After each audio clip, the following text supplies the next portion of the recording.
Boa noite, igreja. Que a graça e a paz do nosso Senhor e Salvador Jesus Cristo possam ser com cada um dos irmãos. Obrigado.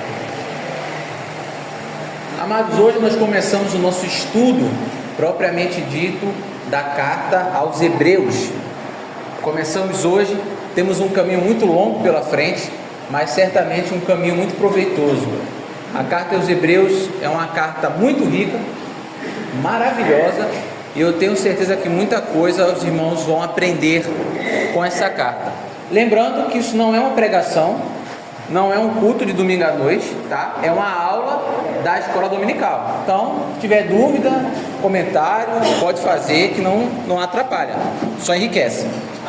Mas antes, vamos recitar todo mundo o nosso versículo-chave, 2 Pedro 3,13. Vamos recitar todo mundo junto? No 3. 1, 2, 3. Antes crescei na graça e no conhecimento do nosso Senhor e Salvador Jesus Cristo. A Ele seja a glória, assim agora como no dia da eternidade. Amém. 2 Pedro 3:18. Iniciamos o nosso estudo da carta aos Hebreus. Hebreus, a superioridade de Cristo, que é um dos temas centrais da carta. Hoje, irmãos, qual é o nosso objetivo para hoje? Como é o nosso primeiro encontro sobre Hebreus, a gente vai traçar ali a introdução à carta. A gente não vai entrar propriamente dito na carta hoje, mas a gente vai fazer uma introdução à carta aos Hebreus. E a partir da semana que vem, nós começamos no texto bíblico mesmo. Aí vai perguntar assim: pastor, mas tem necessidade disso? Irmãos, tem. Sabe por quê? Quando a gente vai preparar uma pregação sobre um texto, a gente pode fazer de várias formas. Mas uma recomendação é que primeiro a gente entenda o que é que aquele texto estava querendo dizer para as pessoas que receberam eles originalmente. Por exemplo, quando Paulo escreve a carta para a igreja de Éfeso, a carta aos Efésios, o que é que um irmão lá em Éfeso entendeu quando ele leu a carta? Então primeiro eu tenho que saber o que é que aquela pessoa estava entendendo, para saber o que Paulo estava querendo dizer, porque a carta não foi escrita para mim, para o Adriel, foi escrita para eles. Então eu tenho que entender a mente deles, saber o que ele queria entender, para saber o que Paulo quis dizer, e daí tirar a aplicação. Para isso, a gente precisa saber o contexto em que aquilo foi escrito, o contexto histórico, o contexto político, o contexto geográfico, porque essas coisas fazem diferença na hora de você interpretar o texto. Por isso, nós vamos começar com esses pontos. O que é que nós vamos ver hoje, se Deus assim permitir? A autoria e a data da carta. Vamos falar um pouco sobre o cânon da Bíblia, sobre para quem a carta foi destinada, sobre a origem do título e sobre os objetivos da carta aos Hebreus. Não quer que ligue aqui? Se ligar melhora? Eu desliguei porque estava pegando em mim, não, mas eu venho mais para cá. Não, eu desliguei porque estava soprando no microfone. Aí, mas eu tem como diminuir a velocidade? Não, liga aí, não estou se abanando aí, pode ligar. Pode ligar. Não estou se acabando aí no calor. Eu já estou vendo o óleo que desce pela testa e pela barba de Arão. Tá ótimo, não dá nada não. Fica aqui mais atrás, tá bom. Aqui, ó, tá ótimo. Mas mesmo assim faz. Não, bote à vontade, fica à vontade. Tá tranquilo, tá tranquilo. Vamos lá, irmãos. Quem escreveu Hebreus? Primeira pergunta: quem escreveu Hebreus? Resposta: ninguém sabe.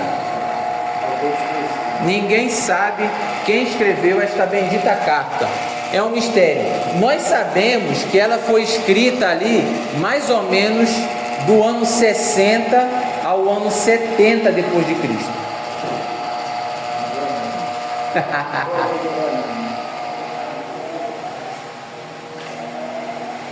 Olha aí. Pronto, deixa assim, irmão. Não vai fazer barulho não. Falou. Meu Deus! Vamos lá. A gente não sabe quem escreveu a carta aos Hebreus. Não sabemos. Por quê? Porque o autor, ele não se identifica na carta. Então a gente não sabe. E a tradição, que às vezes vocês vão falando um pouco, também não registrou nada. Então não se sabe. Mas a gente sabe que essa carta foi escrita entre o ano 60 e o ano 70 depois de Cristo.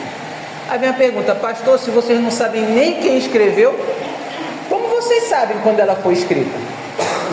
Ela foi escrita antes do ano 70, porque no ano 70 acontece a invasão de Jerusalém e a destruição do templo.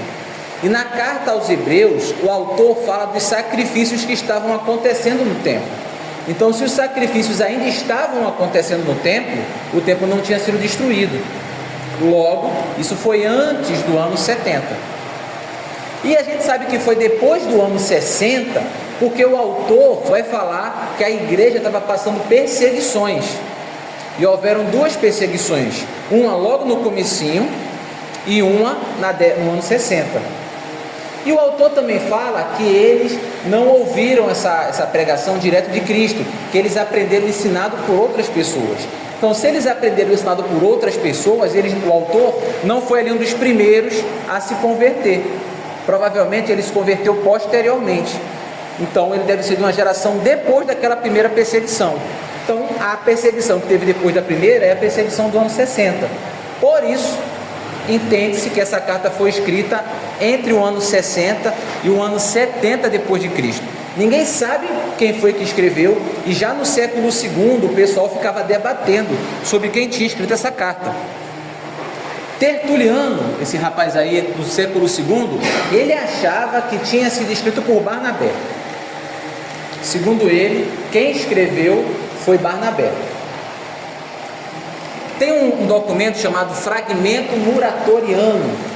A gente vai falar um pouco sobre isso. No Fragmento Muratoriano, que é um documento que tem vários textos da Bíblia, nesse documento a carta aos Hebreus aparece junto das outras cartas do apóstolo Paulo, para os irmãos verem que ninguém sabia. O pessoal desse fragmento disse que a carta era de Paulo, já Tertuliano disse que a carta era de Barnabé, então ninguém sabe. O que é que a gente sabe? Que o texto, ele é inspirado por Deus. Não sabemos quem escreveu, mas o que está escrito ali, a gente sabe que é palavra de Deus. Ali, Orígenes, no século II, disse: quem escreveu, só Deus sabe ao certo. Aí, eu queria abrir um parênteses com os irmãos, um parênteses em Hebreus, para a gente falar de maneira bem breve sobre isso daqui, ó. Fragmento Muratoriano. Esta lista dos livros do Novo Testamento é uma das mais antigas conhecidas, e ela não inclui a Epístola aos Hebreus entre as cartas de Paulo. Por que essa lista ela é importante? Por que essa lista ela é importante? Ela foi escrita no ano 170. Por causa do cânon. Eu queria falar sobre esse assunto com vocês, aproveitar a oportunidade. A Igreja Católica, ela vai dizer que ela que criou a Bíblia. Então a Igreja Católica diz que a Igreja é superior à palavra. Enquanto nós, os evangélicos, dizemos que a palavra é superior e que nós nos prendemos a sola Escritura, só podemos crer no que está na palavra, a Igreja Católica ela parte de outro princípio. Ela diz: a Igreja é superior à palavra. Eles entendem assim. Então, para eles, sola Escritura não faz sentido. Não faz sentido ser só a Bíblia, porque eles entendem que, como igreja, eles são superiores à Bíblia. E aí eu trouxe esse textinho que explica isso. Eu vou ler para os irmãos, é um texto tirado de um site católico. Olha só, doutrina católica. Quanto à Escritura, a igreja é realmente mais velha do que ela, pelo menos no que diz respeito ao Novo Testamento. Os primeiros anos da igreja viram os evangelhos e epístolas serem escritos e compartilhados. No entanto, só foi somente em meados do século IV, especificamente no Concílio de Hipona, no ano 393, e no Concílio de Cartago, em 397, que a lista exata dos livros do Novo Testamento foi formalmente aceita. Dessa forma, a autoridade das Escrituras depende da autoridade da igreja. Esse é o entendimento católico. Pois é somente pelo ensino autorizado da igreja que sabemos quais livros são apropriadamente chamados de Sagradas Escrituras. Ou seja, no entendimento católico, a autoridade das Escrituras depende da autoridade da igreja. A igreja tem mais poder do que as Escrituras. Os protestantes e evangélicos, nós, podem até alegar que somente as Escrituras têm autoridade, mas eles ainda precisam aceitar que dependem da Igreja Católica e de sua autoridade para definir as Escrituras, pois foi por meio do magistério, ou seja, a autoridade da Igreja Católica, os líderes deles, foi por meio do magistério que a Igreja Católica, foi por meio do magistério da Igreja Católica que Deus lhes deu essas Escrituras. Então, esse é um argumento que os católicos usam. Eles falam, vocês dizem que é só a Escritura, mas a igreja, ela é superior às Escrituras. Os crentes usam a Bíblia para atacar a Igreja Católica, quando na verdade foi a Igreja Católica que botou a Bíblia na mão do crente.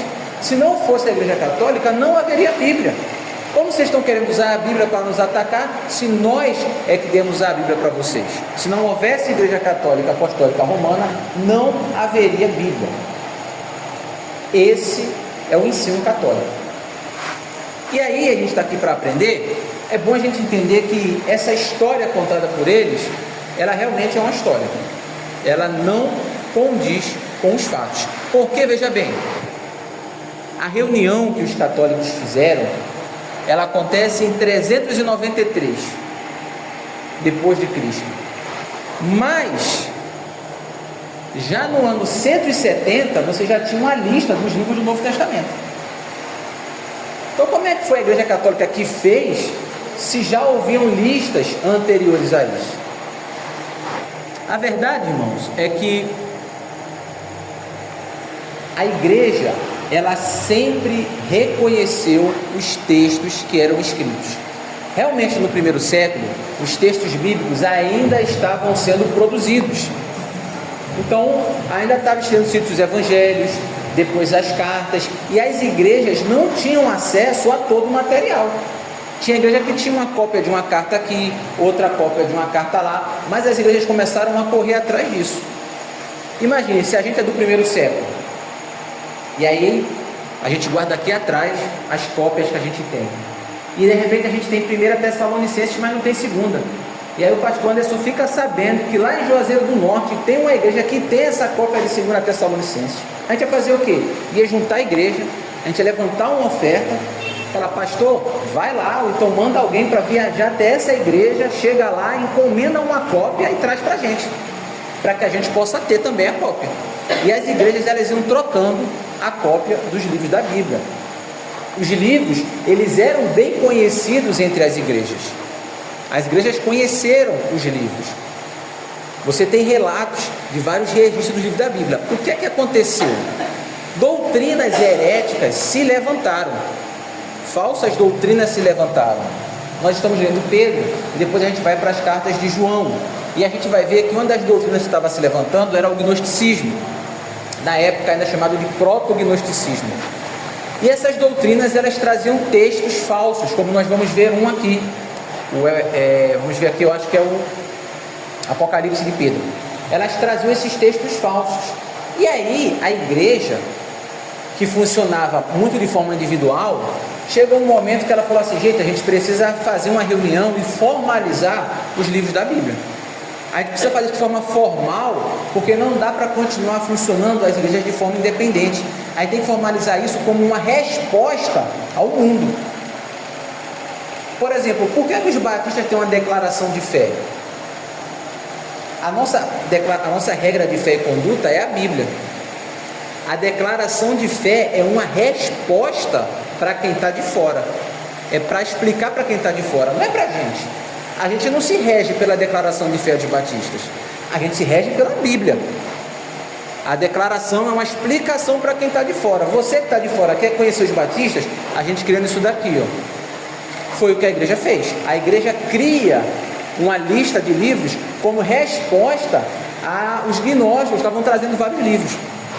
Aí esse documento, ó, o Cânone Muratori, também conhecido como Fragmento Muratoriano, é uma cópia da lista mais antiga que se conhece dos livros do Novo Testamento. Ela foi descoberta na Biblioteca Ambrosiana de Milão. Ela estava perdida na biblioteca, esse documento estava na biblioteca, perdida. Quem descobriu foi Ludovico Antônio Muratori. Nessa lista figuram os nomes dos livros que o autor desconhecido considerava admissíveis. A gente não sabe quem foi que produziu esse documento. Ele foi escrito originalmente em grego, esse documento. Depois ele foi traduzido para o latim. Perderam o começo dele e alguma alma abençoada guardou isso na biblioteca. E aí em 1700 e pouco, o rapaz estava lá, o tal do Muratori, achou esse documento. Quem foi que fez? A gente não sabe.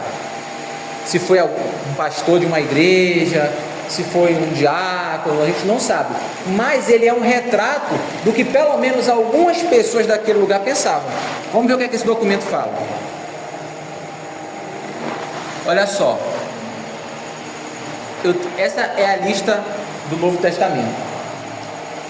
Esse texto, ele começa assim: Lucas e João, totalizando 4 evangelhos. Ele começa assim, porque o começo está rasgado. Então não se tem o começo. Então ele fala assim: e Lucas e João, totalizando 4 evangelhos. Então ele cita que são 4 evangelhos só, e cita Lucas e João. Então não cita Mateus e Marcos. Mas naquela época havia um documento chamado Memórias dos Apóstolos, que era um compêndio dos 4 evangelhos juntos, que rodavam. Chamavam de Memórias dos Apóstolos, rodavam os 4 evangelhos juntos. Como ele cita Lucas e João e fala que o total era 4, muito provavelmente os outros 2 eram Mateus e Marcos. Ele cita também Atos, Romanos, 1ª e 2ª Coríntios, Gálatas, Efésios, Filipenses, Colossenses, 1ª e 2ª Tessalonicenses, 1ª e 2ª Timóteo, Tito e Filemon. Todos esses livros ele cita falando: isso aqui é a palavra de Deus. E ele vai. O comecinho a gente perdeu, ele não fala o comecinho, mas ele fala Lucas e João, totalizando 4 evangelhos, o livro de Atos, o livro de Romanos, a 1ª e 2ª carta. Ele vai citando todos esses textos. Hebreus, Tiago, 1ª e 2ª Pedro, ele não cita, ele não fala desses livros. 1ª, 2ª e 3ª João, ele cita assim 2 cartas do apóstolo João. Aí a gente fica pensando, por que ele citou 2 cartas? Por que ele não citou 3 cartas? 2 opções: talvez ele não conhecesse a 3ª carta, ou talvez 2ª João e 3ª João rodassem juntas, porque 2ª João tem um capítulo só, e 3ª João também só tem um capítulo. Então de repente 2ª João e 3ª João poderiam rodar num volume único. Aí ele cita 2 cartas, 1ª João e 2ª e 3ª. Ele cita Judas e ele cita Apocalipse. Ou seja, esse documento, de que ano que ele é mesmo? 170. Olha só, esse documento é de 170 depois de Cristo. Jesus morre no ano 30. Os livros do Novo Testamento terminam de ser escritos no máximo até o ano 70. Isso aí foi escrito 100 anos só depois que o último livro da Bíblia foi escrito. E ele já cita praticamente todos os livros. Então assim, não foi a igreja, e a gente nem sabe quem é esse cara, se ele era um pastor, se ele era alguém famoso, se ele era um Zé Ninguém, a gente nem sabe quem foi esse abençoado daí. Mas você vê, já havia um registro de quase a totalidade dos livros, isso só 100 anos depois. Talvez os que ele não citou fosse porque ele não tivesse contato. Mas você veja, você dizer que foi a igreja católica que selecionou os livros, isso aí não é verdade. Não foi a igreja católica que tentou e falou: vai entrar esse, vai sair aquele. O que a igreja católica fez foi ratificar, foi reconhecer, foi assinar embaixo do que as igrejas já tinham decidido, do que era consenso entre as igrejas. Ela só ratificou, ela não criou. Pode falar. Vale lembrar que a igreja católica foi organizada no ano 313. Sim. Quase foi esse data? A Igreja Católica, ela começa no ano 313, mas a gente ainda tem que botar uma vírgula, porque a Igreja Católica que nasce no ano 313 não é a Igreja Católica que existe hoje. Ela era uma igreja, vamos dizer, a grosso modo, bem evangélica. Com o tempo foram surgindo várias doutrinas, elas foram entrando. Quando acontece o grande cisma do Oriente, mais ou menos no ano 1300 e pouco, a Igreja Católica racha entre a Igreja Católica Apostólica Romana e a Igreja Católica Siríaca Ortodoxa. Ela racha, eles falam que eles são nós somos um, mas é conversa, tem um monte de Igreja Católica por aí, eles racham, e aí a Católica Apostólica Romana decide quem vai ter Papa, aí é que ela começa a criar um monte de coisa, que até lá não existia. Eles falam que eles vêm desde Pedro. O nome católico surge no ano 313, mas a igreja como ela é hoje, com o Papa, com tudo, ela só vai nascer no ano 1300 e pouco, uns 200 anos antes da Reforma. Então a história que eles contam, que eles vêm lá de trás, ela não é bem assim. Esse pessoal daí, um detalhe importante, além desses livros que ele cita, ele também cita livros que não são bíblicos e que a gente não deveria considerar. Por exemplo, ele cita a carta aos Laodicenses, a carta para a igreja de Laodiceia, como uma carta falsificada. Essa carta já existia, a carta a Laodiceia, e ele disse: essa carta é pirata, é fake, não é de Paulo. Ele cita a carta aos Alexandrinos como uma carta falsa, como uma carta que não deve ser considerada. Ele cita o Apocalipse de Pedro e o Pastor de Hermas. Esse Pastor de Hermas, ele é um livro muito famoso daquela época. E ele fala, olha o que ele fala desses livros, do Pastor de Hermas, para ser mais exato. Ele deve sim ser lido, mas ele não pode ser lido publicamente para o povo, na igreja, nem entre os profetas. Ou seja, você não deve ler esse livro na igreja de maneira pública, nem deve ler junto com os livros do Antigo Testamento, cujo número está completo, e nem entre os apóstolos, pois ele foi escrito depois do seu tempo. Ou seja, ele entendia que esse livro Pastor de Hermas era um livro que era bom você ler, era um livro bom para a sua vida espiritual, mas você devia ler ele de forma particular, você não devia ler ele na igreja, não devia ler ele junto com os livros sagrados, porque ele não era um livro inspirado por Deus, era um livro bom, mas não era um livro inspirado. E aí ele coloca o Pastor de Hermas, Sabedoria de Salomão, que não é o livro de Eclesiastes, é outro livro, escrito ali 100 anos antes de Cristo. Então veja, irmãos, 100 anos depois que termina de ser escrito a Bíblia, vamos dizer assim, vamos dizer que ela terminou no ano 70, vamos ser bem pessimista, você já tinha quase que um entendimento completo do que estava na Bíblia ou não. Então essa ideia de que quem deu a Bíblia foi a Igreja Católica, ela é uma ideia falsa. Essa ideia que o crente depende da autoridade católica para saber o que está na Bíblia ou não, é falsa. Essa ideia que a igreja está acima da Bíblia, porque foi a igreja que criou a Bíblia, também é falsa. A igreja não criou a Bíblia, a igreja reconheceu a Bíblia. Não foi a igreja que criou. Deus que Deus, não é o homem que escolhe, isso vai fazer parte da Bíblia, isso aqui não vai. Todas as igrejas em consenso ele falou assim: gente, claramente isso aqui não é de Deus. Aí tem aquela ideia também, a Bíblia foi alterada. Eu vou mostrar mais na frente para os irmãos um papiro, P46, irmãos vão ver só. O pessoal fala assim: a Bíblia foi alterada, a igreja alterou a Bíblia, mudou o que estava escrito. Meus irmãos, mais de 5.000 cópias, espalhada pelo norte da África, espalhada pelo sul da Europa, espalhada pela Ásia. Aonde está essa cópia que foi alterada? Ninguém sabe. Quando foi alterada? Ninguém sabe na história. Quem foi que alterou? Ninguém sabe. Só se falam, a igreja alterou a Bíblia. Ninguém alterou. Não tinha como alterar, porque ninguém detinha o documento consigo. Estava espalhado nas igrejas. As igrejas eram como a igreja batista, elas eram independentes, então as igrejas tinham as suas cópias. Você não tinha como catar todas as cópias e alterar e distribuir novamente.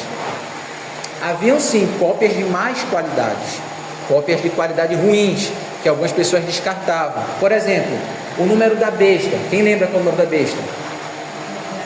666. Mas existe um papiro antigo do Apocalipse, onde o número está lá é 616. 616. E aí, se você pegar texto do pessoal daquela época, o pessoal fala que esse documento era um documento muito ruim, péssima qualidade, que o rapaz que fez a cópia estava com preguiça e que não vale a pena você considerar esse documento. Uma ou duas cópias que tem perdida deles. Então você consegue verificar qual documento é original ou não. E aí, só por curiosidade, tem esses filmes da Marvel, né? Homem-Aranha, Hulk, não sei o quê. Aí recentemente saiu um filme do Homem-Aranha, onde ele viaja no universo e conhece outros Homem-Aranhas. A Marvel tem essa ideia, que existem várias terras paralelas. Cada terra tem um número. E a terra oficial, que é a terra que passa nos filmes, é a Terra 616. Esse número não é aleatório. Eles botaram esse número de propósito, porque eles não queriam botar 666, porque ia ficar muito na cara, mas botaram 616, que é uma segunda versão do número da besta que pouca gente conhece. Para que eles fizeram isso? Não sei, o povo gosta dessas coisas. Mas fica aí de curiosidade para os irmãos. Bonzinho, o pessoal não tem nada. Vamos falar de livro apócrifo, Apocalipse de Pedro. Pastor, tem nada a ver com Hebreus, mas ele está abrindo parênteses. Apocalipse de Pedro. Por que é importante a gente conhecer esse tipo de coisa?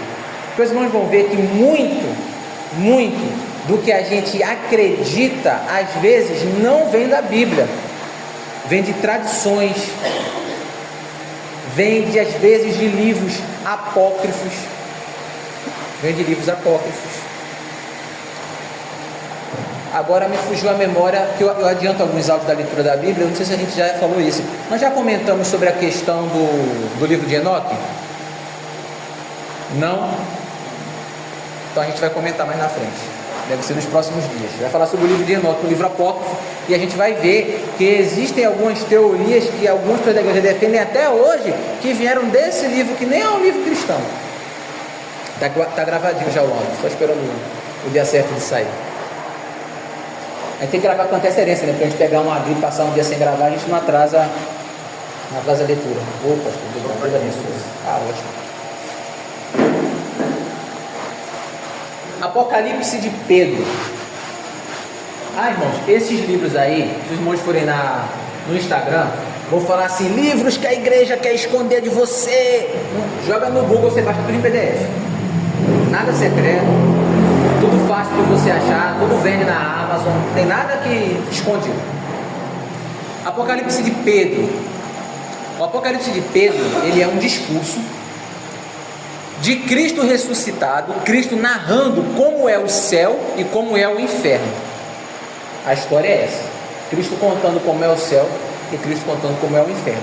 E ele se parece muito com passagens de um livro chamado Visão de Er, que é um texto que está no final do conto A República, de Platão.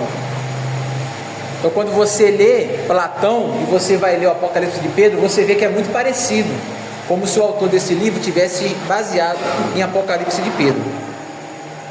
Agora, olha aqui algumas coisas que o Apocalipse de Pedro fala. No céu, as pessoas têm uma pele branca como leite. Todo mundo no céu é branco, não tem preto no céu. No céu, as pessoas têm uma pele branca como leite e eles têm cabelos encaracolados. Pelo menos tem cabelos. Aí eu te pergunto: os irmãos já viram a representação de anjo? Como é que é os anjos? Os anjos geralmente são brancos. Agora tem branco, agora está parecendo um anjo negro, né? Mas o anjo geralmente é o que? É branco. O anjo tem aquele cabelo encaracolado. Olha o anjo da Turma da Mônica, loirinho, cabelo encaracolado. Da onde vem essa ideia do anjo ser branco e ter esse cabelo encaracolado?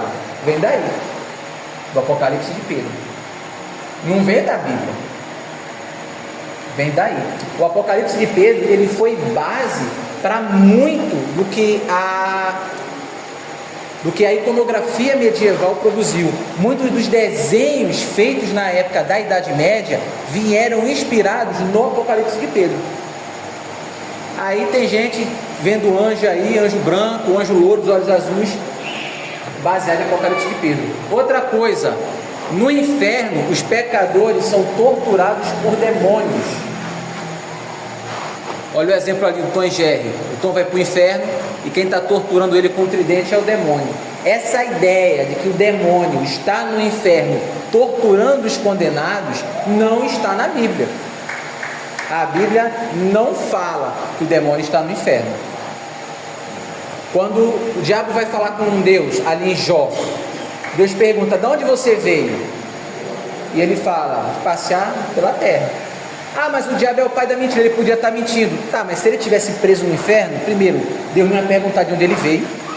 E segundo, se ele tivesse preso lá, ele ia estar fazendo o que no céu? Então veja que o diabo está livre.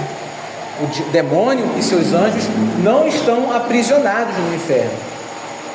Vamos falar mais na frente sobre alguns espíritos que estão trancados em cadeias eternas, quando a gente estiver falando em 2 Pedro. Mas a gente vai chegar lá também.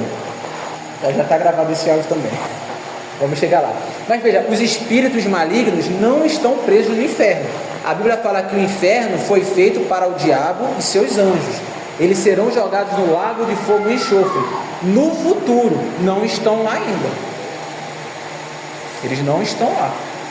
Então essa ideia de que o inferno é o reino de Satanás, que ele manda no inferno, que é ele que vai torturar as pessoas, não é uma ideia bíblica, é uma ideia daí, ideias de livros apócrifos, mas que entram na nossa cultura. E aí tem vários testemunhos de pessoas que morreram e foram para o inferno. Se o irmão jogar no Google, vão encontrar vários testemunhos de gente que morreu e foi para o inferno. Já li alguns bem interessantes. E aí você vê que os demônios estão torturando as pessoas no inferno. E você fala: isso saiu da onde? Tem um testemunho desse que Jesus mente. Jesus fala para a mulher está com medo, ela está no inferno, Jesus está com ela no inferno. Aí ela fala para Jesus: Jesus, eu estou com medo. Jesus fala: não se preocupe, enquanto eu estiver com você, nada vai te acontecer, e eu estou do seu lado, eu não vou te abandonar. Ah, Jesus, que bom. Daqui a pouco, quando ela olha, cadê Jesus? Meteu o pé. Aí ela fica sozinha, os demônios começam a pular, começam a arranhar, ela fica desesperada. Aí Jesus volta correndo e espanta os demônios. Aí ela fala: Jesus, por que tu me abandonou? Ele disse: não, eu só fiz isso para você ter um pouco de medo e saber que isso aqui é real, e não ter dúvida que isso aqui é real. Aí eu te digo, Jesus mentiu, né?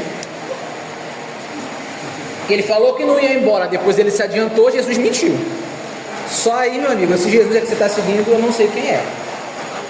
Então, esse é um parênteses que a gente abriu. Esses livros apócrifos, eles existem, tá? Nunca foram considerados pela igreja. A maioria desses livros foram escritos século 2, 3, 4, 5 depois de Cristo. Por exemplo, o Evangelho de Nicodemos, ele foi escrito 500 a 600 anos depois de Cristo. Não foi Nicodemos que escreveu. Ele é pseudoepígrafo, né? Escreveram como se fosse Nicodemos, mas não foi ele. É um nome falso do autor. E foi escrito 600 anos depois de Jesus. Que revelação que tem ali, gente? O que é que tem ali de palavra de Deus? Então existe, só que nunca foi considerado. Mas muita gente dá trela para isso.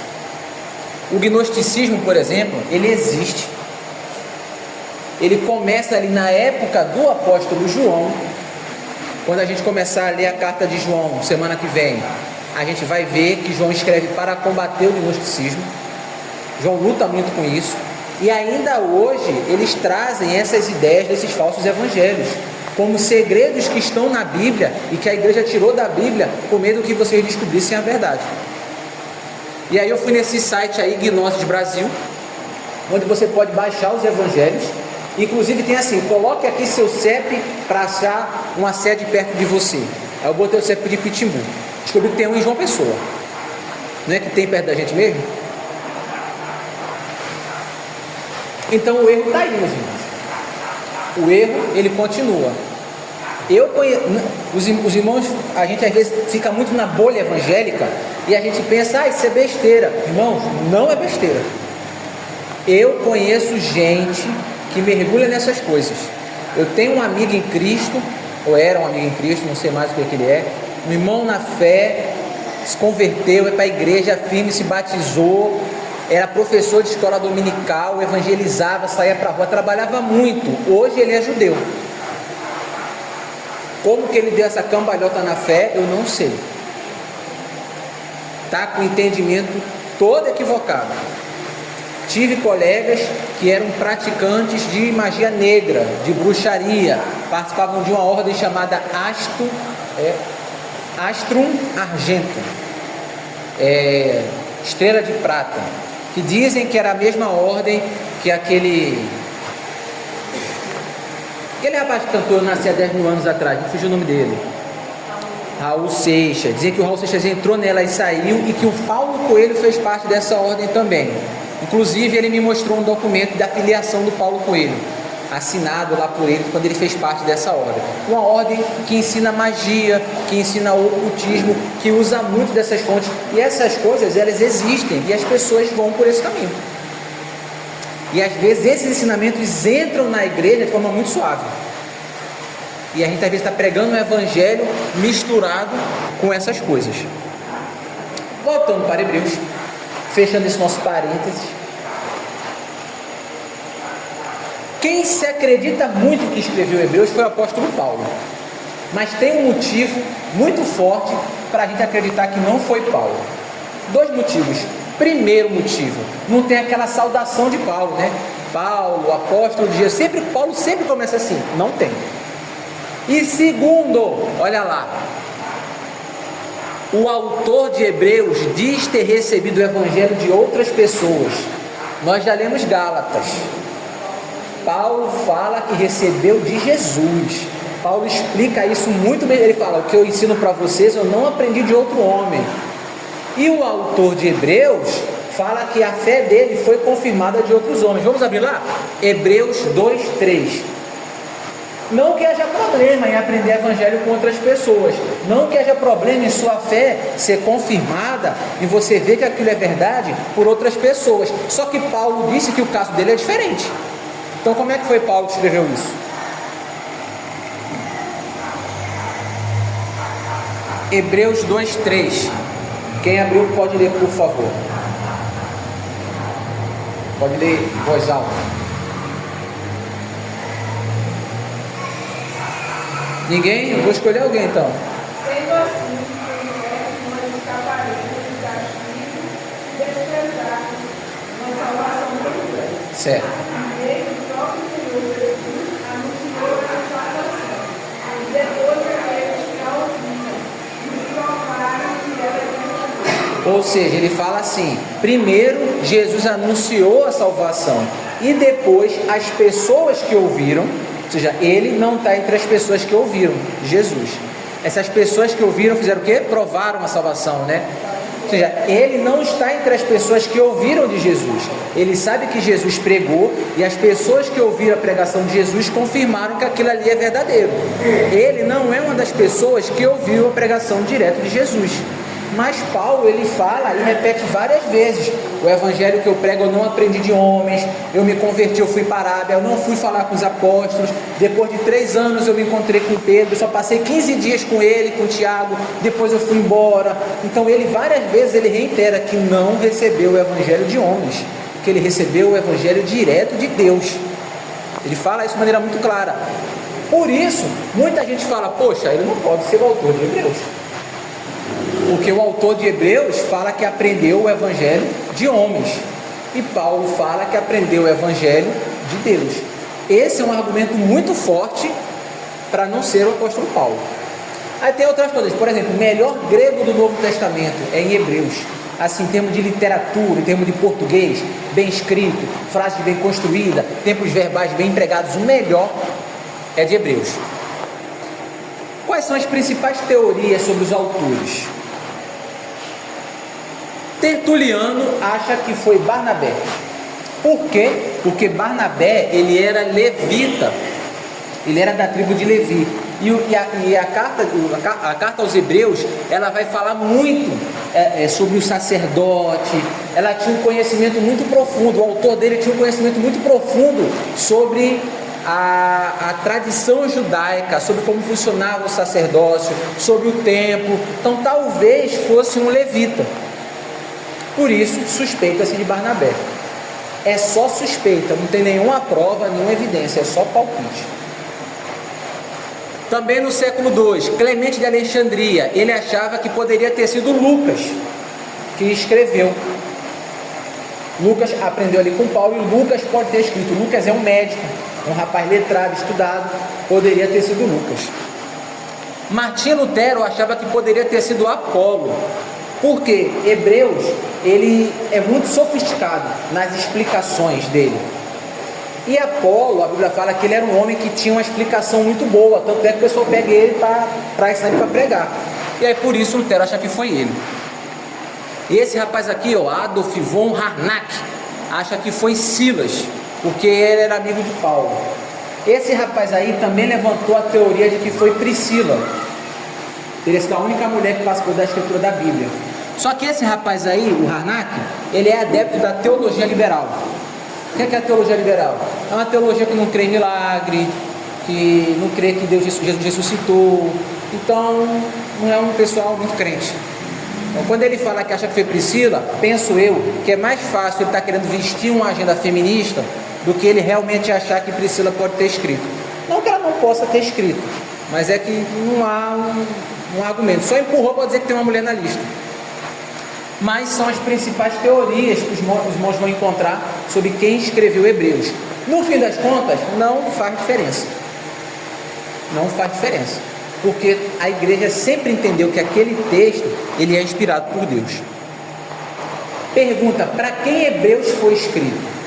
Isso é importantíssimo, isso faz diferença. Para quem foi escrito? O texto também não fala.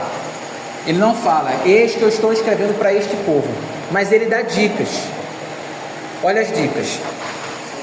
Ele cita o Antigo Testamento. O livro do Novo Testamento que mais cita o Antigo Testamento é Hebreus. Ele usa tipologia levítica. Ele vai usar vários símbolos do Antigo Testamento e vai fazer o paralelo com o Novo Testamento. Ele fala muito sobre o sacerdócio do Antigo Testamento. Ele desenvolve essa teologia. Ele explica sobre o tabernáculo. Veja que é uma coisa muito focada aonde? No Antigo Testamento. Temas centrais do livro: Cristo como sumo sacerdote, nova aliança, e ele vai fazer um paralelo com Jeremias 33, Melquisedeque, personagem famoso lá de Gênesis, superioridade sobre anjos, e o Êxodo. Ele usa o livro de Êxodo, o Êxodo dos israelitas, como um modelo espiritual. Ou seja, tudo isso aponta para um público que foi moldado pela estrutura hebraica. É um livro todo hebreu. É um livro que usa o Antigo Testamento, que fala do Antigo Testamento, que dá dicas do Antigo Testamento. Provavelmente ele escreveu para pessoas que conheciam muito o quê? O Antigo Testamento. Porque ele usa demais o Antigo Testamento. E ele não fica explicando, ele parte do princípio que você já conhece. Ou seja, provavelmente a carta foi escrita para judeus que haviam se convertido. O livro combate a tentação de retornar aos sacrifícios, confiar no sistema levítico e abandonar a Cristo. O argumento central do livro depende do conhecimento profundo da lei. Isto sugere leitores judeus ou fortemente judaizantes. Por isso, entendemos que foi destinada a cristãos de origem judaica. Então, quando a gente estiver lendo o livro de Hebreus, a gente precisa ter isso em mente. Isso não foi escrito para a IBNA. Isso foi escrito para um caba que era judeu e que se converteu há 2000 anos atrás. Então eu tenho que pensar, o que é que um judeu de 2000 anos atrás pensaria quando lia essa frase? Não o que é que eu vou pensar. Eu tenho que tentar entender a mente dele, porque foi para ele que foi escrito, não para mim. Se eu ler esse livro com os meus óculos de 2025, os óculos, quer dizer, 2026, se eu usar os óculos de 2026, eu vou ter problema, porque eu estou lendo algo que foi escrito para outra pessoa, como se fosse escrito para mim. A gente precisa entender, isso aqui foi escrito para um judeu? Isso aqui foi escrito para um grego? Para quem que isso aqui foi escrito? O que é que ele queria dizer para aquela pessoa? Ele queria dizer isso para aquela pessoa. E o que é que isso se aplica para mim hoje? Esse é o caminho da exegese. É o que a gente faz antes de pregar. Dá uma trabalheira. Você tentar entender o que está lá. Porque a gente é tentado a ler com os nossos olhos. E aí vem muitas heresias, vem muitos ensinamentos errados. Porque a gente está lendo com a ótica errada. Tem que ter isso na cabeça. Por isso essa aula de hoje ela é importante. Porque a aula que vem, quando a gente entrar no texto, e eu vou passar um dever de casa para vocês, mas é tranquilo. Quando a gente entrar no texto semana que vem, a gente precisa ter na mente alguns conceitos judaicos. Porque senão, uma frasezinha, eu vou ver se eu mostro essa frasezinha para vocês. Uma frasezinha que pra gente passa batido, para um judeu era muita coisa. Por exemplo, Jesus está lá no Getsemane, e aí os guardas chegam e falam: estamos procurando Jesus. Aí ele fala: sou eu. Aí os guardas caem para trás. Por que o pessoal caiu para trás? Por que o pessoal se espantou quando ele falou: sou eu? Para a gente não faz muito sentido, mas para o judeu havia um detalhe, porque Deus, quando fala com Moisés, Moisés fala: qual é o seu nome? Ele fala assim: Moisés, eu sou o que sou. Ou seja, eu não preciso de nome. Vocês precisam de nome, porque tem um bocado de vocês. Eu sou o que sou. Não preciso de nome. Nome para quê? Para me diferenciar de quem? Eu sou o que eu sou. Fala assim: eu sou, me enviou. E aí, lá na frente vai ter assim: não usarás o nome do Senhor teu Deus em vão. E aí o pessoal fala: caramba, Deus falou que o nome dele é o sou, não pode usar o nome de Deus em vão. A partir daí, o judeu nunca mais escreveu o verbo ser. O verbo ser não existe em hebraico. O hebraico não fala eu sou bonito, fala eu bonito. Eles não escrevem o verbo ser, porque é o nome de Deus. E eles também não liam o nome de Deus. Os judeus, eles tinham um respeito tão grande pelo nome de Deus, que eles estavam copiando, e vinha o nome de Deus, eles trocavam, pegavam uma outra pena, só para escrever o nome de Deus. Às vezes você lavava a mão, pegava uma pena, escrevia o nome de Deus, depois pegava outra pena e voltava a escrever. E respeito que eles tinham o nome do Senhor. Um respeito muito grande. E eles não falavam. Quando eles estavam lendo, estava lá, tal, e aí chegava o nome de Deus, eles não liam o nome de Deus, eles falavam Elohim, que quer dizer Elohim não, eles falavam Adonai, que quer dizer Senhor, ou Hashem, que quer dizer o nome. Hashem ou Adonai, eles não liam. Passaram tanto tempo sem ler que eles não sabem mais a pronúncia. Ninguém mais sabe como se lê aquele nome. Aí uns falam que é Yahvé, Yahweh, Yahvé, mas ninguém sabe a pronúncia, ninguém sabe, porque eles não leem mais. Então, eu sou não era falado. Ninguém falava eu sou nada. Talvez Jesus ali tenha falado eu sou, como se ele fosse quem? O próprio Deus. E aí, meu irmão, o baque foi muito grande. Mas veja que esse é o entendimento de quem é judeu, não é da gente. A gente passa por cima disso e nem percebe. Mas quem estava lá, quem leu a primeira edição, entende. Por isso a gente precisa fazer esse link com o passado. Detalhe, esses judeus, eles estavam cansados, sofrendo pressão social, enfrentando perseguição e sofrendo um alto risco de apostasia. Isso é fundamental. Estavam pressionando eles para abandonar a fé.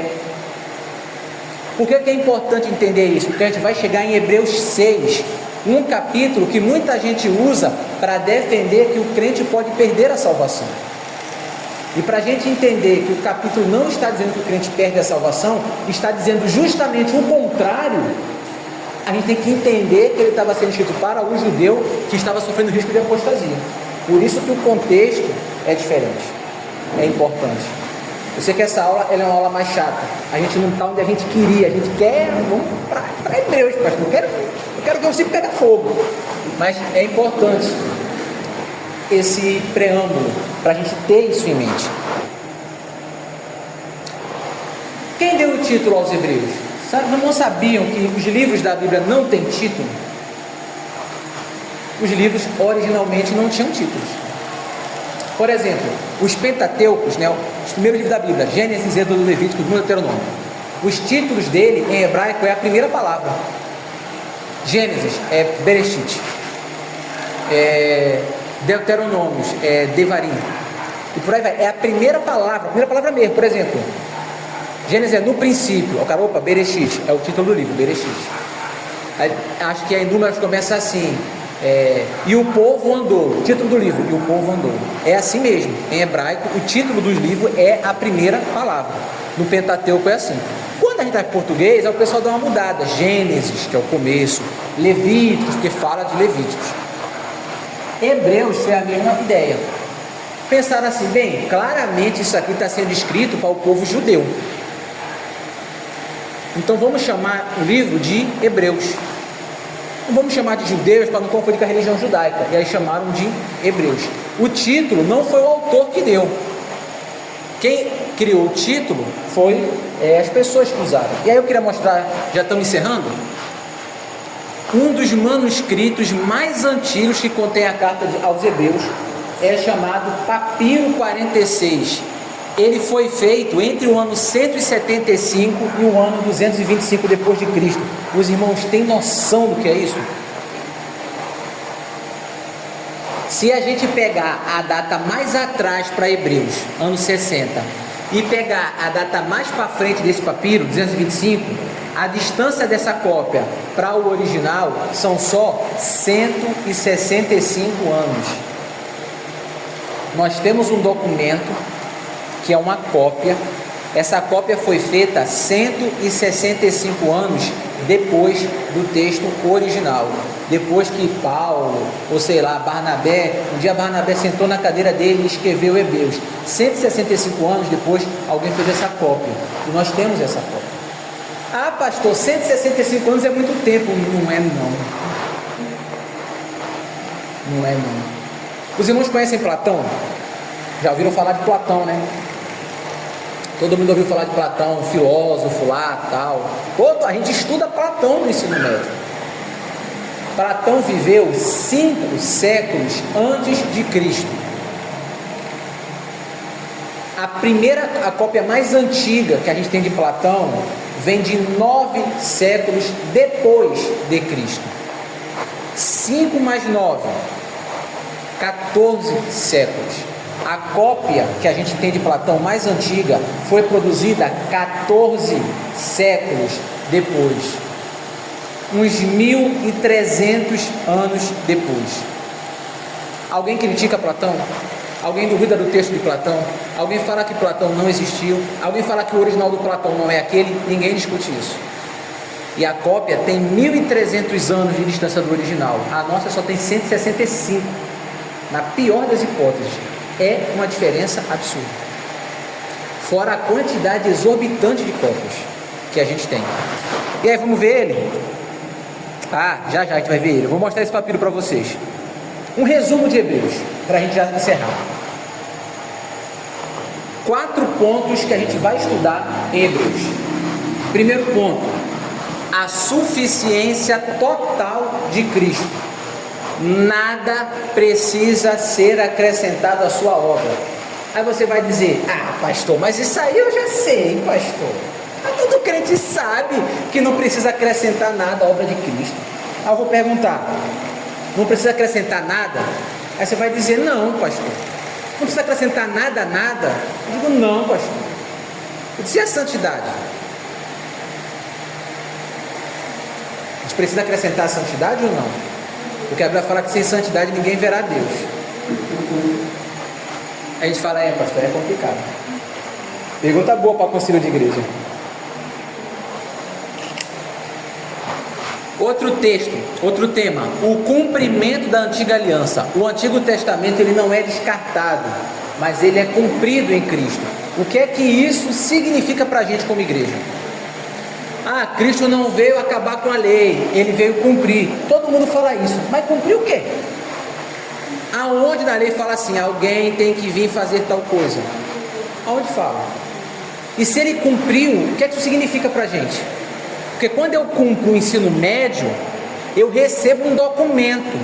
Eu não sou mais obrigado a ir para a escola. E eu recebo o direito de fazer concursos que pedem o ensino médio, por exemplo. Mas cumprir a antiga aliança me dá o quê? O que é que muda na minha vida? Perseverança dos santos. Os avisos contra a apostasia, Hebreus 6 e 10, funcionam como meios que Deus usa para preservar os santos. Hebreus, como outras cartas, vai bater muito forte na tecla: não é possível perder a salvação. A gente vai estudar esse assunto junto com Hebreus também. Cristo como sumo sacerdote.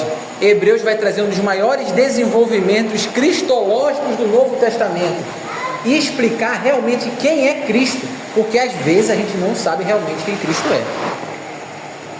E aí, olha lá, estamos acabando já, só a nível de curiosidade, esse aí é o papiro P46, só para quem nunca viu. Originalmente ele tinha 104 folhas, mas só chegou aos nossos dias 84.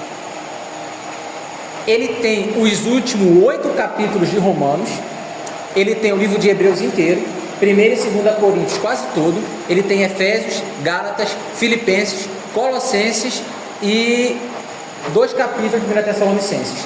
Isso aí foi feito no ano 175 depois de Cristo, antes da Igreja Católica criar o tal do cânon. Olha ali, tem um monte de livro do Novo Testamento ali. Então essa cópia traz esse material daí.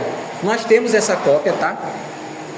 E aí, coloquei ela grande para os irmãos lerem o texto. Se os irmãos observarem, não tem separação de uma palavra para outra.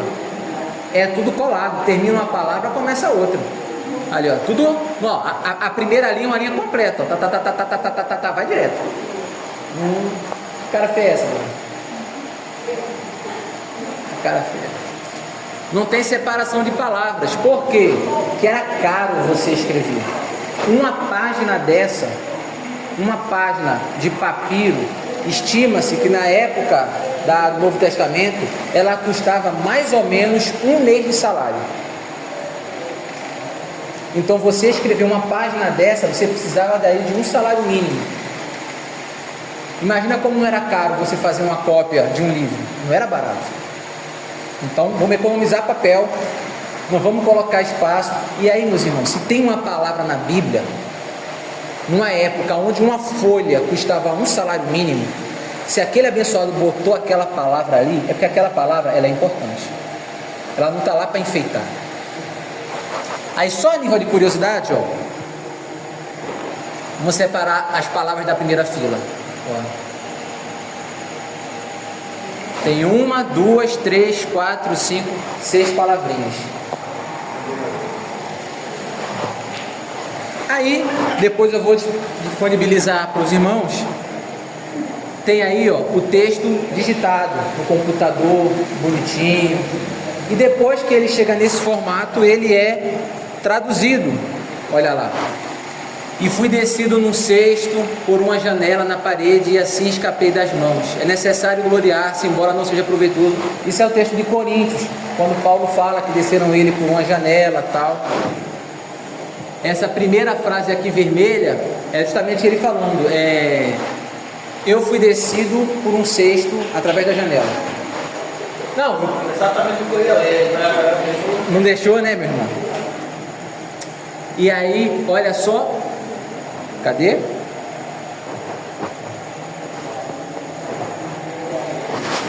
Já encerrando. Hebreus é uma carta para cristãos cansados, tentados, confusos e pressionados a desistir. Ela nos pergunta o tempo todo: você já viu Cristo como Ele realmente é? O objetivo da gente estudar Hebreus é tentar responder essa pergunta: se a gente viu realmente Cristo como Ele é. Porque às vezes a gente tem uma visão de Cristo que talvez não seja a visão correta de quem Cristo é. Às vezes nós estamos vendo um Cristo muito pequenininho comparado ao que a Bíblia diz que Ele é. Para casa.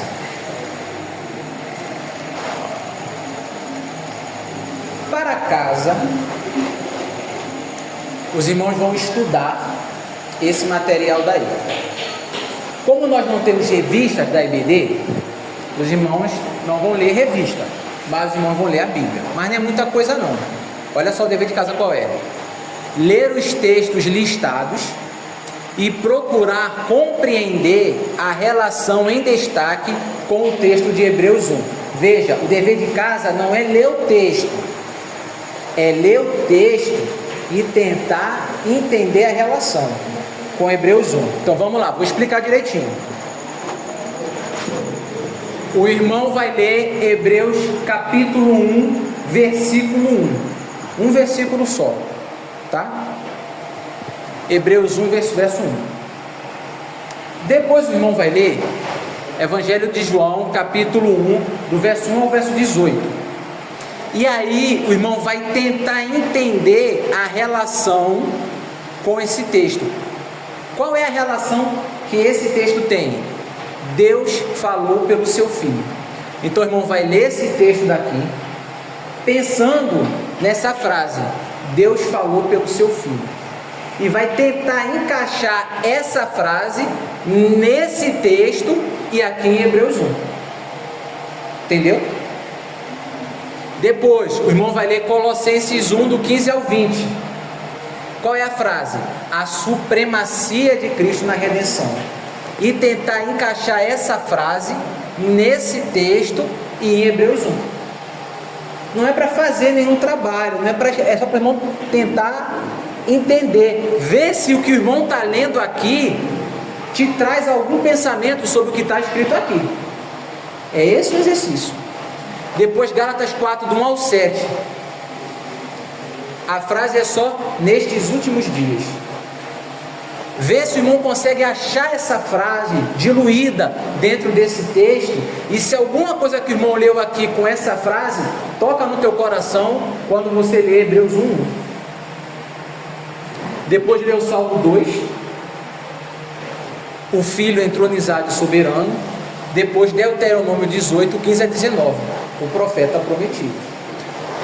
Todos esses textos daqui, eles vão ser referenciados dentro do primeiro versículo de Hebreus. Semana que vem a gente começa a estudar Hebreus, e a aula da semana que vem é só o primeiro versículo de Hebreus. É só Hebreus 1. Os irmãos vão ver que tem coisa pra caramba dentro do primeiro versículo de Hebreus. Pastor, vai ser um versículo por aula? Não necessariamente, mas na semana que vem vai ser. Então, os irmãos leiam isso daí. Eu vou mandar essa imagem avulsa para os irmãos.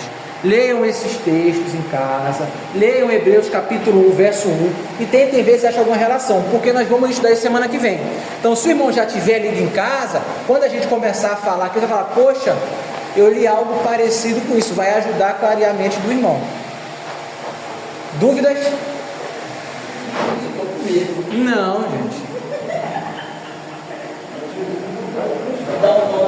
Não, que é isso? Poxa, tinha uma figura que eu pensei que estivesse aqui, a figura não está.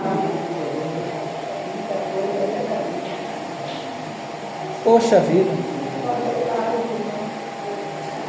Eu tinha separado uma imagem. Eu trago semana que vem. Eu tinha separado uma imagem do papiro, justamente de Hebreus, justamente do texto de Hebreus, né? Uma imagem do papiro de Hebreus, do original de Hebreus. Mas eu não botei no PowerPoint. Amados, é isso. Sei que hoje foi uma aula mais chata, não tão divertida quanto pegar no texto bíblico. O texto bíblico, ele geralmente é mais divertido, ele é mais gostoso. Mas semana que vem, deixa eu ver se a gente lê aqui só o versículo. Aí. Semana que vem nós vamos trabalhar Hebreus 1, verso 1. Havendo Deus antigamente falado muitas vezes e de muitas maneiras aos pais pelos profetas, a nós falou-nos nesses últimos dias pelo Filho. Esse é o tema da aula que vem. Tem vários slides bonitinhos aí que a gente fez aí, ó, várias coisas para a gente falar sobre, mas não vou dar spoiler não, só para dar o gostinho.